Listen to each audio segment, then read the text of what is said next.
Hey guys, welcome to the fourth part of the series which we have started। तो 10 state and 4 stories का ये fourth part है और हम आ गए हैं मुंबई, सपनों का शहर। जी हाँ, तो ये जो फोर्थ पार्ट है ये है मुंबई से, जो एक मैं आपको हॉन्टेड प्लेस के बारे में बताने वाला हूँ जो मुंबई में है।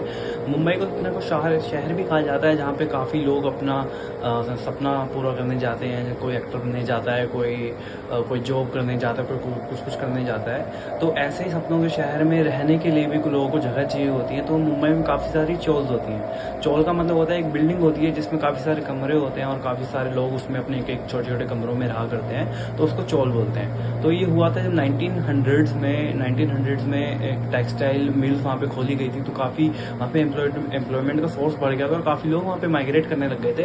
तो उनको रहने की काफ़ी दिक्कत होती थी। तो एक आइडिया बनाया गया कि ऐसे इन चॉल्स का आइडिया आया, जिसकी वजह से काफ़ी चॉल्स को कंस्ट्रक्ट किया गया और लोग चॉल्स में रहने लग गए। तो काफ़ी ऐसे ही चल रहा था। मुंबई में काफ़ी सारी चॉल्स है जो काफ़ी सिमिलर दिखती हैं। इसमें कुछ स्टोरीज की 2-3 स्टोरीज की बिल्डिंग्स होती हैं जहाँ पे छोटे छोटे कमरे होते हैं। लोग यहाँ पे रहा करते हैं, एक कमरे में काफ़ी लोग रहते हैं, क्योंकि मुंबई काफ़ी एक्सपेंसिव शहर है। यहाँ पे अपार्टमेंट वगैरह की कॉस्ट हर कोई बियर नहीं कर सकता, तो जिस वजह से लोग अपनी चॉल्स में रहते हैं। तो मैं आपको बताने वाला हूँ जो काफ़ी इनफेमस वहाँ की चॉल है, जिसका नाम है द डिसूजा चॉल।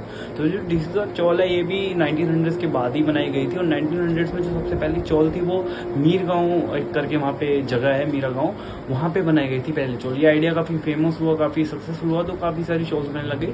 तो इसी की वजह से डिसूजा चॉल का कंस्ट्रक्शन हुआ और उसको बनाया गया, जहाँ में काफ़ी लोग रहते थे। और इस चॉल में काफ़ी सही चल रहा था, लेकिन एक दिक्कत थी सबसे बड़ी, वो दिक्कत थी पानी की दिक्कत। तो पानी के लिए काफ़ी लोगों को दिक्कत होती थी, कोई पानी का सोर्स नहीं था।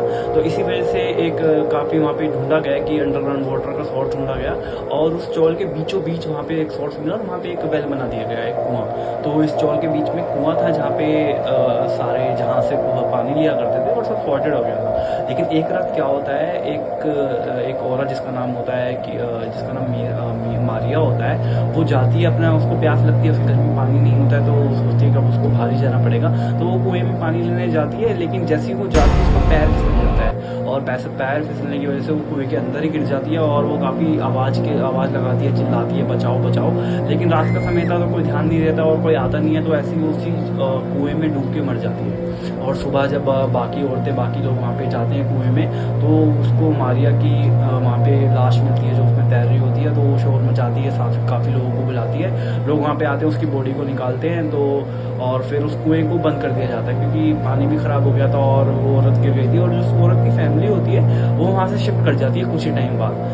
लेकिन मीरा यहाँ पे मरी नहीं थी, असल में मर गई थी मारिया, लेकिन उसकी जो आत्मा थी वहाँ पे काफ़ी लोगों को हॉन्ट करने लग गई। और काफ़ी लोगों ने ऐसे एक्सपीरियंस किया कि उनको रातों में किसी के चिल्लाने की, किसी के विस्पर करने की आवाज़ें आती हैं। और तब उसी वजह से वहाँ पे एक रूमर फैल गया कि जो मारिया की आत्मा है वो अभी भी वहीं पे लोगों को हॉन्ट करती है। और रात को वहाँ पे वेल के पास कोई भी नहीं जाता था और उस वेल को भी बंद कर दिया गया। और कुछ समय बाद दूसरा सोर्स ढूंढा गया उसी चौल में, जहाँ से लोग पानी ले सकें, और पानी का प्रॉब्लम हो गया। लेकिन आज भी यहाँ पे एक मिथ, ये लेजेंड बरकरार है कि वहाँ पे एक औरत की आत्मा जो उसमें गिर के मर गई थी वो वहाँ पे घूमती है। लेकिन सच अभी भी किसको नहीं पता कि मारिया सच में उसमें गिरी थी या किसी ने उसको धक्का दे दिया था या कुछ हुआ था, क्योंकि उसकी फैमिली भी वहाँ से कुछ समय बाद भाग गई थी। तो ये मिथ अभी भी है। और ये थी हमारी fourth part of the story, 10 state 10 horror story. तो होप आपको अच्छी लगी और दिस इज चॉल की स्टोरी अगर आपने पहले सुनी थी तो मेरे को कमेंट्स में बताइए, और आप बता सकते हैं नेक्स्ट पार्ट के लिए आइडिया। और thank you for watching, please like the video, like and please subscribe. Thank you for